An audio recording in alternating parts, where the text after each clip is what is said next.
नमस्कार दोस्तों, मैं संदीप ठाकुर स्वागत करता हूं मेरे YouTube चैनल में। और आज मैं आपको सिखाने वाला हूं क्लास 10th का चैप्टर फर्स्ट, है ना, वास्तविक संख्याएं क्या होती है। और आगे की भी मैं सारे chapter wise sequence wise classes अपने चैनल पे अपलोड करने वाला हूं। आइए आपको मैं चैप्टर फर्स्ट में आने वाले कुछ इंपॉर्टेंट क्वेश्चनों को यहाँ पे सॉल्व करा रहा हूं, जो आपके अभी के एग्जाम में पूछे जाने की 100% संभावना है। सबसे पहले मैं आपको सिखाऊंगा एचसीएफ निकालना, उसके बाद मैं आपको सिखाऊंगा एलसीएम निकालना, और उसके बाद मैं सिखाने वाला हूं आपको पूर्णांक, धनात्मक और ऋणात्मक पूर्णांक के रूप में आप किसी भी रियल नंबर को वास्तविक संख्या को कैसे बदलें, है ना। दोस्तों, हम सीखते हैं कि चैप्टर फर्स्ट में जो वास्तविक संख्या है उसमें हम एचसीएफ और एलसीएम कैसे निकालें। तो सबसे पहले मैं आपको सिखाने वाला हूं कि एचसीएफ आप कैसे निकालें, है ना। तो एचसीएफ में पहले बता दूं, ये होता है महत्तम समापवर्त, है ना। और एचसीएफ कभी भी किसी सिंगल नंबर का बिल्कुल भी नहीं होगा। आपके पास 2 नंबर होंगे, 3 नंबर होंगे, और भी आपके पास ज्यादा नंबर मिल सकते हैं, बट आपके सिलेबस में 10th क्लास में 2 ही नंबर का एचसीएफ आपको मिलेगा। तो यदि आप एचसीएफ निकाल रहे हैं तो सबसे अच्छी बात, आपके पास एक प्लस पॉइंट ये हो जाता है कि आपके पास 2 नंबर है, दोनों नंबरों में आपको एचसीएफ निकालना है। अब करना क्या है, मैं आपको यहाँ पे बताता हूँ कि दोनों नंबर में आपको क्या करना है। सबसे देखोगे इन दोनों नंबरों को तो आपको 225 बड़ा दिखेगा, ऑब्वियसली बड़ा है, 100 है, 200 है। तो आपको पता होना चाहिए कि बड़ा जो नंबर होता है, अगर हम उसको चाहे तो छोटा नंबर से डिवाइड कर सकते हैं, बिल्कुल आप डिवाइड कर सकते हो। और एचसीएफ यही प्रोसेस है, डिवाइड ही करना है। और डिवाइड कैसे करना है कि जो भी आपका बड़ा नंबर होगा उसको आपको पूरा डिवाइड करना है। कोई भी प्रोसेस आप अपनाएं, लेकिन आपको पूरा डिवाइड ही करना है। इसी के लिए यूक्लिड ने एक सिद्धांत दिया है जिसके माध्यम से वो डिवाइड करके बताता है कि कभी कभी कुछ स्टेप्स में डिवाइड नहीं होता। मैं दोस्तों आपको फिर से बता दूं कि आपको भाग देते वक्त विशेष ध्यान देना है एचसीएफ निकालते समय, कि आपको पॉइंट नहीं लगाना है, मतलब दशमलव लगा के भाग नहीं देना है। मैं आपको तरीका सिखाऊंगा कि आपको डिवाइड कैसे करना है ना एचसीएफ के लिए। पहला क्वेश्चन में एचसीएफ निकालेंगे, आपको कुछ नहीं करना है, दोनों नंबरों में बड़ा छोटा पहचान लेना। बड़ा नंबर आपका ये, छोटा नंबर ये है, मतलब भाग देना है। ये एक माइंड सेट है महत्तम समापवर्त निकालने के लिए। तो भाग देना, तो ऑब्वियसली आपको पता होना चाहिए कि छोटे से हमेशा बड़े को हम डिवाइड करते हैं, है ना। स्मॉल नंबर से लॉन्ग नंबर को डिवाइड करते हैं। ये सिंपल सा बेसिक कॉन्सेप्ट है। हमें क्या करना पड़ेगा, डिवाइड करेंगे। डिवाइड का मैं आप एक साइन बना लेता हूं। अब आपको डिवाइड करना, तो पहले इसको लिख लेता हूं मैं, 225 डिवाइडेड बाई 135। 135 से 225 को हमें क्या करना है, डिवाइड करना है, भाग देना है। चलिए भाग देते हैं। अगर मैं 2 बार देखूं तो अगर हम इसका 2 बार देते हैं तो क्या होगा, बढ़ जाएगा। अब टेबल पढ़ के देखिएगा, 135 का हो जाएगा 270, और हमें चाहिए कितना, 225 बढ़ जाएगा। तो हम एक ही बार देते हैं। एक बार यदि मैं यहां पर देता हूं तो कितना आएगा, 135। तो हम कर लेते हैं यहाँ पे माइनस करते हैं 0, इसमें इसको कैरी किया, हो गया 12, और 12 में से 3 जाएंगे तो कितना आएगा, 9, और यहां से माइनस करेंगे तो कुछ नहीं बचने वाला है, तो क्रॉस कर देते हैं। अब आप ध्यान से देखोगे कि यहां पर जो है ना, हमारे पास छोटी संख्या आ चुकी है, कम आ गया है। अब हमें क्या करना पड़ेगा, दशमलव लगाना पड़ेगा, बड़ा करना पड़ेगा। लेकिन मैंने आपको पहले भी कहा था कि आपको पॉइंट बिल्कुल नहीं लगाना, दशमलव बिल्कुल नहीं लगाना है। अब आप क्या करोगे, यहां पर उल्टा करोगे। अब इन दोनों को आप कंपेयर करें। यूक्लिड ने यही बात बताई है कि आप इन दोनों को देखें, अब इसमें से बड़ा छोटा कौन सा है, तो बड़ा आपका ये है, मतलब इससे ये डिवाइड होगा, ना कि इससे ये डिवाइड होगा। तो आपको यहीं पे स्टेप चेंज कर लेना है। क्या करना है, 90 डिवाइडेड बाई 135। चलो इसको डिवाइड करते हैं। हाँ, 2 बार पढ़ेंगे टेबल तो बढ़ जाएगा, एक ही बार लेते हैं। माइनस करते हैं इसमें 90, माइनस करते हैं 5, और ये 13 में से 9 माइनस होगा तो कितना आएगा, 45।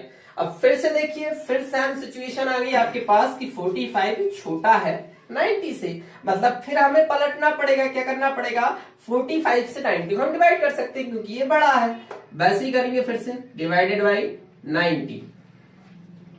अब बराबर डिवाइड हो जाएगा, कितने बार, 2 बार, तो ये हो जाएगा 90, और यहाँ पे माइनस करेंगे तो कुछ नहीं हमें बचने वाला है। तो जो हमारा एचसीएफ आएगा दोस्तों, मैं आपको बता दूं, हमें वह नंबर देखना है जिससे ये पूरा डिवाइड हो रहा है।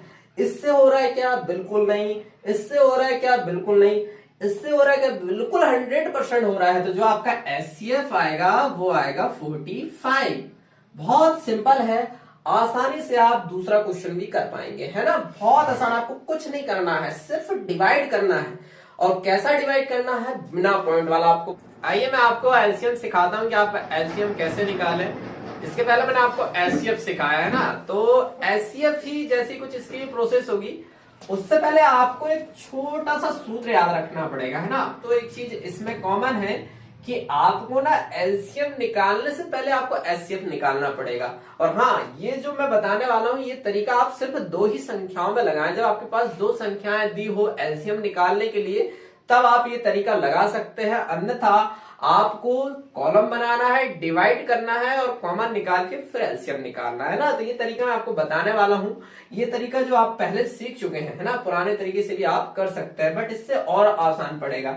यदि आप देखोगे मैंने पहले क्वेश्चन में आपको एचसीएफ बताया था। इसका एचसीएफ जो है, चूंकि एचसीएफ हमारे पास हमने निकाला हुआ था, कितना निकला था? 45। ठीक है, अब हम एलसीएम निकालते हैं। तो एलसीएम इज इक्वल टू, दो संख्याओं को गुणनफल लेंगे तो हम इन दोनों का इंटू करेंगे। 135 गुणित 225 बटे एचसीएफ कितना हमारे पास? 45। ध्यान रहे मैंने एचसीएफ निकाला हुआ हूं। आप लोग चाहे तो इन दोनों का डिवाइड करके मैंने जो तरीका बताया उसके अनुसार आप एचसीएफ निकाल कर देख लें, आपको एचसीएफ मिल जाएगा, है ना। हम यहाँ पे इसको सॉल्व करते हैं। इसको 5 से काटते हैं, 5 9 45। इसको भी काटते हैं, 5 चौके 20 और 55 25। ये 9 से कट जाएगा, 9 1 कम 9 9 5 45। 5 का मल्टीप्लाई करते हैं इस पे, तो एलसीएम आ जाएगा हमारे पास 55 25 का 5, हाथ का 2, 5 दिया 15 और 2 17 का 7, हाथ का 1, 5 1 कम 5 और 1 6। 675 दो संख्याएं जो दी है ना, उनका हमारे पास एलसीएम होगा। यही आंसर होगा आपका।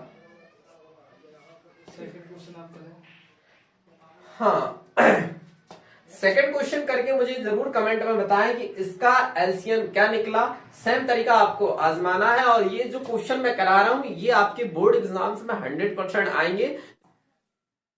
क्लास 10th के बोर्ड एग्जाम में पूछे जाने वाले इंपॉर्टेंट क्वेश्चनों को मैं यहाँ पे करा रहा हूँ। इसके पहले मैंने आपको एलसीएम और एचसीएफ निकालना सिखाया। अब मैं मोस्ट इंपॉर्टेंट क्वेश्चन आपको कराने वाला हूँ जो 10th बोर्ड एग्जाम में बहुत ज्यादा पूछा जाता है। और क्वेश्चन को पढ़ लेते हैं एक बार। आप ध्यान से देखिए, इसको समझिए कि यूक्लिड विभाजन प्रमेयिका का प्रयोग करके दर्शाइए कि किसी धनात्मक पूर्णांक का घन 9m प्लस 1 या 9m प्लस 8 के रूप में होता है। सबसे इंपॉर्टेंट है कि आपको ना इसका ये कॉन्सेप्ट पहचानना है कि क्या बोल रहा है घन। दूसरा कॉन्सेप्ट आपको पहचानना है कि किसका बोल रहा है, वो बोल रहा है धनात्मक पूर्णांक का। धनात्मक पूर्णांक की जैसी बातें करता है तो अपने माइंड में ना कुछ धनात्मक पूर्णांक आ जाना चाहिए। यदि आपने पहले पढ़ा हो या नहीं पढ़ा हो तो आपको पता होना चाहिए कि धनात्मक पूर्णांक कुछ इस फॉर्मेट के होते हैं, x+2 x+3 dash dash dash, है ना। तो इस पे एक कॉमन दिख रहा है x, उसके बाद उस पे 1 बाई 1 एक एक संख्याएं हम क्या कर रहे हैं? ऐड कर रहे हैं। तो ये हमारा धनात्मक पूर्णांक है। इसमें माइनस का साइन आ जाए तो ये ऋणात्मक पूर्णांक हो जाएगा। और इसी में सम विषम संख्याएं जाए तो ये सम और विषम वो पूर्णांक भी हो जाते हैं। परंतु हमें ना सिर्फ क्या करना? धनात्मक पूर्णांक लेना। लेकिन विशेष ध्यान देना, आपको धनात्मक पूर्णांक किस रूप में लेना है?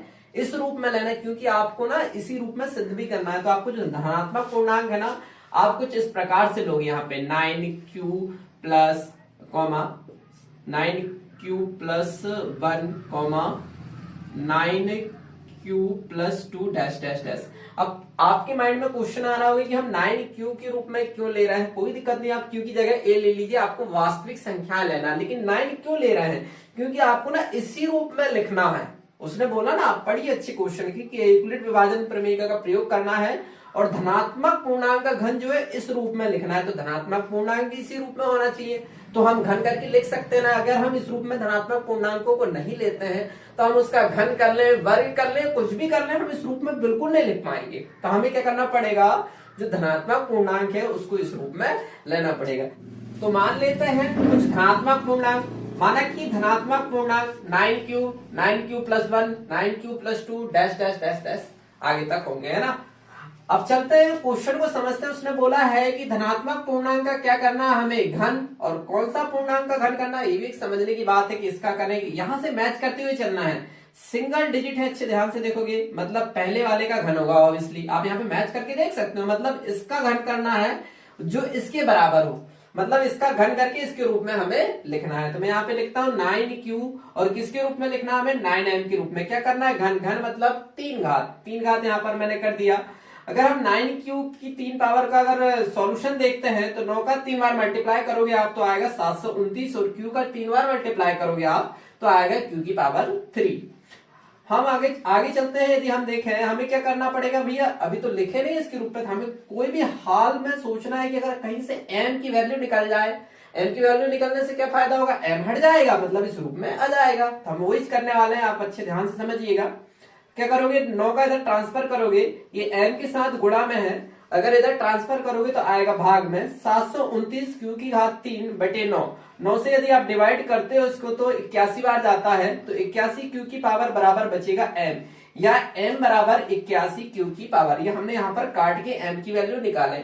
आप अच्छे ध्यान से देखो, अगर हम यहाँ पर कहीं इस m की वैल्यू को रख दें तो कहीं ना कहीं हमें इसके बराबर मिल जाएगा। देखते हैं, रख के देखते हैं, मैं यहाँ पे रख के बताता हूँ आपको। m की वैल्यू रख के 9 और m की वैल्यू रखोगे आप 81 q की पावर 3, मल्टीप्लाई करोगे आप अंदर तो आएगा 729 q की पावर 3। मतलब कुछ इस फॉर्मेट में ये बन चुका, मतलब हमने जो किया हुआ बिल्कुल सही है। लेकिन आपको बता दूं मैं, एग्जाम्स में आपको इतना बिल्कुल नहीं करना है, आपको सिर्फ m की वैल्यू निकाल के बताना है। अगर आप m की वैल्यू सही निकालते हैं तो ये बिल्कुल उस रूप में व्यक्त हो जाएगा। आइए दूसरा वाला करते हैं। तो दूसरा वाला में भी कुछ नहीं करना आपको, यहाँ पर भी जैसा पहले किया है वैसे ही करना है। मतलब दूसरा वाला 9m+1, ध्यान रहे यहाँ पे 9m+8 बोला है उसने, यहाँ पे 2 वाला आप बिल्कुल ना लें। ये आपको करके बताना है कमेंट में कि इसका क्या आ रहा है, m की वैल्यू क्या आ रही है ना। यहाँ पर चलते हैं, हम इसका घन करेंगे। मतलब यहाँ पर आपको ऑब्वियसली घन दिख रहा है, 2 पद दिख रहे हैं, मतलब सर्वसनी का आपके माइंड में आना चाहिए। a+b का whole cube is equal to aq+3² b+3ab का वर्ग प्लस b क्यूब। अब आपको पता है यहाँ पर a की वैल्यू 9q है प्लस b की वैल्यू 1 है। इस सर्वसमीका में एड ऑन करेंगे तो हमारे पास a की वैल्यू 9q की पावर 3 प्लस 3a का वर्ग मतलब 9q का वर्ग प्लस इंटू b का मान 1 है मतलब 1। फिर आगे चलते प्लस 3a की वैल्यू कितनी है 9q, मल्टीप्लाई में लिखेंगे, और b का वर्ग है यहाँ पर मतलब 1 का वर्ग, प्लस b की पावर 3 मतलब b की वैल्यू जो है वो 1 की पावर हो जाएगी 3। यहाँ पे आप a b की वैल्यू निकाल सकते हो, ये a होगा आपका, ये होगा b। ठीक है, सॉल्व करते हैं। 9q की पावर 3 होगा 729 q की पावर 3 और 9 का स्क्वायर होगा 81 का 3 से मल्टीप्लाई करेंगे 243 और q का मल्टीप्लाई करेंगे q का वर्ग। आगे चलते हैं, 9 का मल्टीप्लाई 3 से करेंगे 27, q जैसे का वैसा, और 1 के साथ मल्टीप्लाई करोगे वही वैल्यूज आती है। 1 की पावर 3 1000 कर लो, लाख कर लो, हमेशा 1 ही आता है, इज इक्वल टू 9m+1। आगे चलते हैं, हमें क्या करना है ना, हमने कॉन्सेप्ट अपने माइंड में रखा है कि m की वैल्यू निकाल ले तो m हट जाता है। यहाँ पे भी हम सेम वही करने वाले हैं, यहाँ से आप कंपेयर करके निकालते हैं। तो यहाँ पे भी क्या करेंगे, हम 9 कॉमन निकाल लेते क्योंकि इसके रूप में लिखना, तब तो m की वैल्यू आएगी। 9 कॉमन निकालोगे यहाँ पर से, तो यहाँ से 9 कॉमन निकलेगा तो कितना बचेगा 81 q की पावर 3। काफी बच्चे कॉमन में कंफ्यूजन होता है, बेटा आप जो भी कॉमन निकालते हैं ना उसका इसके साथ मल्टीप्लाई करके देख लीजिएगा कि सही में वो राशि आ रही है नहीं आ रही है। और कॉमन का मतलब क्या होता है कि वो जो है ना इन सभी के साथ क्या हो, गुणनखंड में हो, मतलब गुणा में आ जाए, समझ रहे हो। तो इसका गुणा करोगे आप तो 729 q की पावर 3 आ जाएगा। आगे चलते हैं, तो इसमें से 27, इसमें से 9 कॉमन निकलेगा तो 9 का 27 से गुणा करेंगे तो हम आ जाएगा 243 q की पावर 2, है ना। आगे यहां से तो आपको पता ही है, ऑब्वियसली 3 बचना है, q और प्लस 1 जैसे का वैसा। अगर आप दोनों में कंपेयर करके देखें ना तो हमें n की वैल्यू मिल जाएगी। देखो आप देखो n की वैल्यू मिल रही है आपको, m is equal to 81 q की power 3 plus 27 q² plus 3q। तो मतलब ये जो है इस रूप में व्यक्त हो जाएगा, 100% हो जाएगा दोस्तों। आप यहाँ पे रखो इसको, ये वैल्यू आप यहाँ पे रखोगे तो इस फॉर्मेट में ऑब्वियसली आ जाएगा। आगे का आपको ये वाला करके बताना है कमेंट में। और हाँ ध्यान रहे, आपके पास एक क्वेश्चन और आएगा वर्ग करके, तो आपको क्या करना, कुछ नहीं करना, सिर्फ इस पावर को कम करना है। यहाँ पे आप 2 घात कर दोगे, यहाँ पे भी आप 2 घात कर दोगे तो ये वर्ग के लिए भी बन जाएगा। बस ये 2 टाइप के ही क्वेश्चन आपके एग्जाम्स में आने वाले हैं। हाँ, और ध्यान रहे आप जब भी इस क्वेश्चन को सॉल्व करें तो कोशिश करें कि m पर आप कंसंट्रेशन करें, m की वैल्यू ज्यादा से ज्यादा निकालने का प्रयास करें, तो उससे आपको व्यक्त करने में आसानी पड़ेगी।